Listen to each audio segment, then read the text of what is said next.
Hello friends, a very good day to you. Today we will be talking about the drain of wealth theory.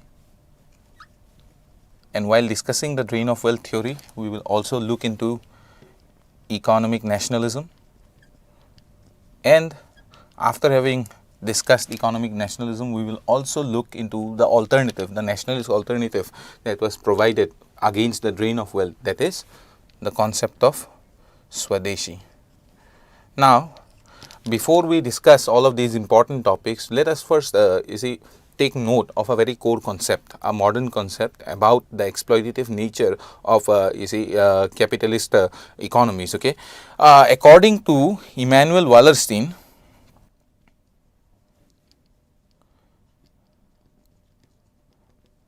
the world is divided into cores and peripheries. All right, the world and the economic system, the capitalist economic system of the world has divided the world into cores and peripheries. Of course, this is not a very, it might not be a widely accepted theoretical framework, but it is quite helpful in understanding the exploitative nature, at least of colonial societies and colonial economies. Okay, so we can also look into the world system theory and then extrapolate ideas in order to explicate the British economic exploitation of India. So, as I was saying, in the world system theory propounded by Immanuel Wallerstein, the world is divided into cores and peripheries. The cores which are cores which are technologically developed, more developed, and the production in the core is based upon technological intensity. Okay, however, the peripheries are labor intensive production zone. Okay, and the peripheries also serve as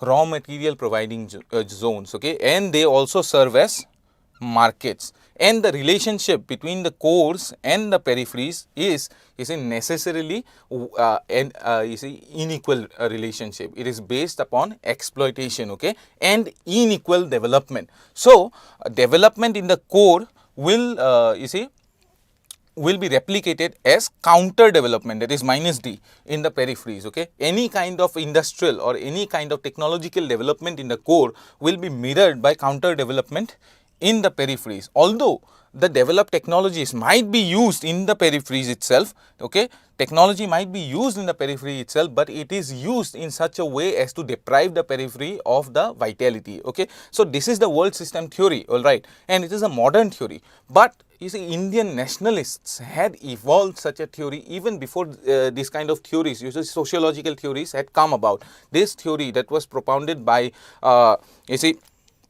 Dadabhai Naoroji, who is also known as the grand old man of India. Dadabhai Naoroji, one of the early nationalist thinkers of India, he had already propounded a theory of the drain of wealth from India. Okay, poverty and un-British rule in India. It was his book in which Dadabhai Naoroji propounded his theory of the drain of wealth from India and the subsequent development of Britain, but underdevelopment of India as far as the resources and as far as industrialization and as far as human growth and human development is concerned. Therefore, along with Dadabhai Naoroji, we will also have to take note of certain very important proponents of this theory. R.C. Dutt is one of them, all right. G.K. Gokhale, M.G. Ranade.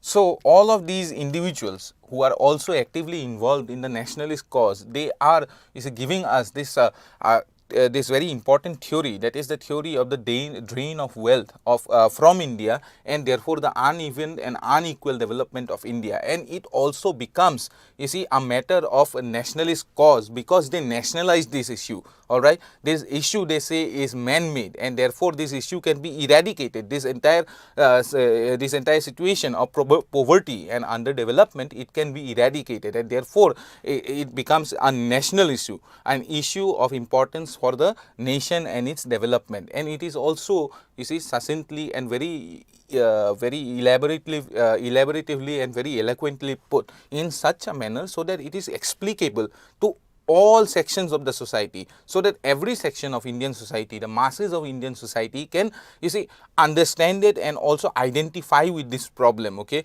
there is no problem as far as identification is concerned, because British you see dominance over India and the economically exploitative nature of British dominance in India is felt by all sections of the society. Therefore, every section of the society, they identify with the idea of drain of wealth. All right, but you see, understanding requires some kind of simplicity, and the drain of wealth theory is a simple theory which is very easy to understand. Therefore, it percolates into the masses of the Indian society, and it provides the necessary vitality which we see in the later Indian nationalist movement. Okay, it is one of the very important theories that inform the critique of British occupation of India. All right, so it is the very important part of the rise of economic nationalism in India. It is a very important part of, you see, national movement, the formation of the national movement and the ideology of the national movement of India. Now, let us understand what the drain of wealth theory really is. How, you know, they explicate the drain of wealth from India. So, it is quite widely understood that in the initial phases of the British trade in India, bullion imported from Britain, all right, and treasure imported into India from Britain was the basis, or was the basis of this trade. Okay, trade in products.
The proponents of the drain of wealth theory were critical of three very important aspects of the British economy in India. They were critical of the, you see, resource exploitation. They were also critical of, you see, market formation, the manner in which, you see, India was made a market for foreign goods, all right, and they were also critical of foreign investment. Okay. So, they were critical of resource exploitation, that is the taking away of resources from India, okay, taking away of raw materials from India and then processing these resources into finished products in Britain and then bringing them back to sell it in Indian markets, which have been deliberately created in India by deindustrializing Indian products, okay, by deindustrializing Indian industries and therefore stifling India of indigenous products, okay. Therefore, artificially a market was created in India for produce, you see, made in Britain, for production made in Britain out of Indian resources, Indian raw materials, okay. So, raw materials taken from India, finished in England, brought back again, sold in this artificially created market, okay, and all of this is being done with the help of foreign investment, not indigenous investment, not investment of indigenous capital, but in fact foreign capital, on which again interest has to be paid, okay. So, this foreign capital which is being invested in order to produce goods in India, you see, produce the necessary infrastructure in India, you have to pay interest upon it also. Therefore, the entire process of industrialization in India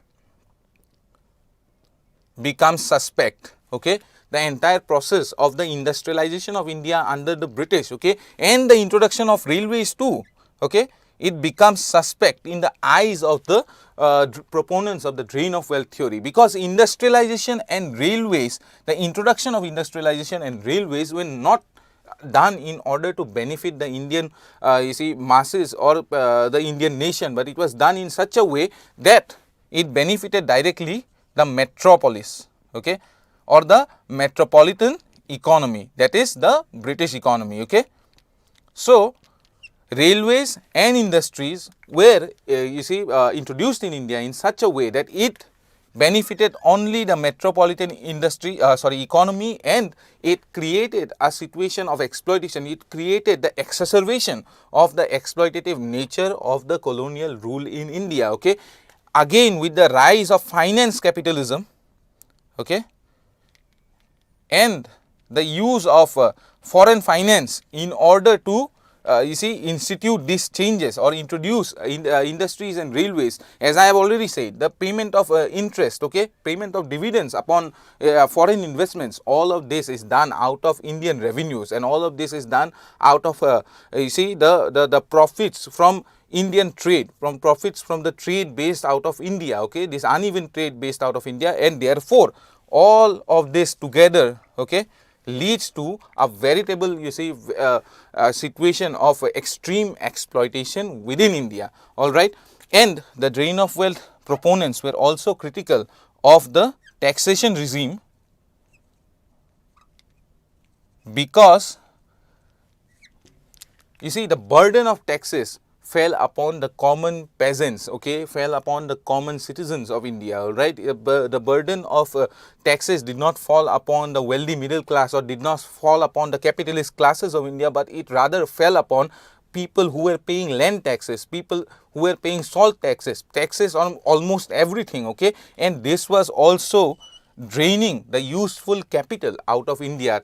You see, capital which was paid to the British government in the form of taxes could have been used to improve agriculture, could have been used to improve certain aspects of production within India, but it was not done. It was rather taken into Britain, and you see, again it used to come back in the form of foreign investment, okay. Again it used to come back into India in the form of foreign investment, on which again there would be interest payable upon it. Therefore, it is a vicious circle that repeats itself, and this circle of exploitation is what was exposed by the economic nationalists.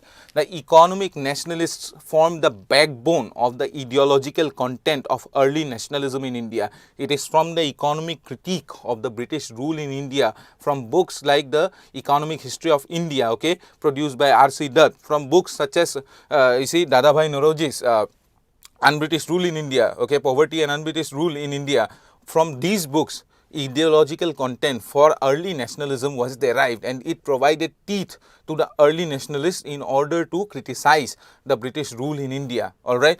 And it also provided the basis of the alternative. What is the alternative for this uneven development of India? The alternative, okay, is Swadeshi. The concept of Swadeshi, which we see during the Swadeshi movement in Bengal itself, okay, the early concept of Swadeshi that emerges is economic in nature, and it also has certain ideological and nationalist you see, compound amalgamated within it. But Gandhi would rather later philosophize upon it, and Gandhi would expand this philosophy into a holistic view of one's being within one nation, okay. One's you see, existence within one nation will be subsumed by the idea of philosophy as it is propounded by Gandhi. But during this early phase, Swadeshi means the replacement of, you see, foreign by national. What is foreign will be rejected, and rather in its place the national will be, you see, inculcated, the national will be embraced, all right. And therefore, during the Swadeshi movement itself, we see the rise of national education. we see the rise of national enterprise. So why national education and why national enterprise? Because it is a way in which we can counter the economic exploitation first of all, and also the social exploitation of India. How you might ask, what is the social content? You see, education in India, the Anglican education in India that was introduced was done in a way so as it benefits the master race, all right, in India. So as education creates a section of the society who are devoted in serving the machinery of exploitation, that is the British rule in India, so that educated Indian youth or educated Indians could be used in serving the British administrative and also the British capitalist machinery within India. The colonial capitalist machinery, the colonial economy can be served through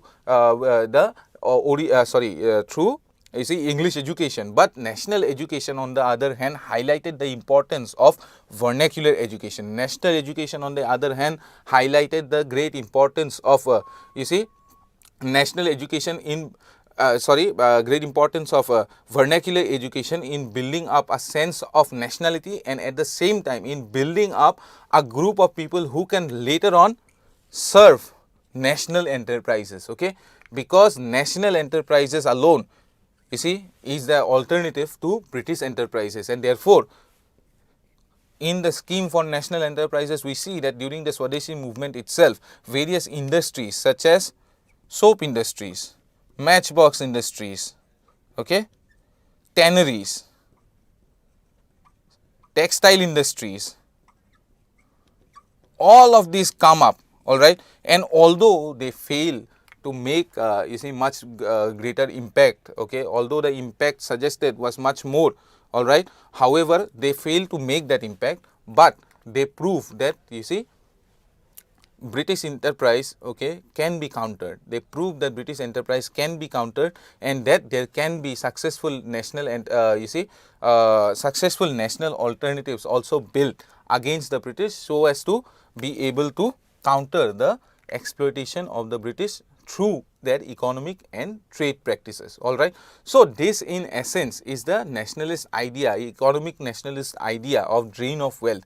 This is the theory which explicates the drain of Indian wealth from India, and then substitution of the Indian industries by British industries in India, the encroachment of foreign capital into India, all right. So a systematic drain of wealth of India, okay. So this is the unitary theory which explains all of that, and also Swadeshi as a concept emerges, and which concept can be used in order to build up a successful alternative against this exploitative nature. And this idea will later on be refined by Mahatma Gandhi, and also include service to one's neighbor, service to the nation, okay, and subjugation only to national ideas and not British ideas, okay, not subjugation but surrender to national ideas but not British ideas, okay. It will also assume a political content. Political content is already there during the Swadeshi movement, but it will have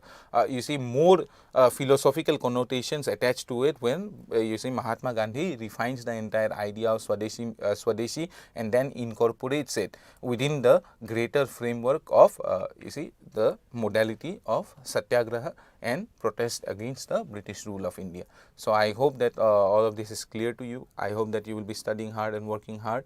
I hope that you will do good. With that, I take your leave. Thank you.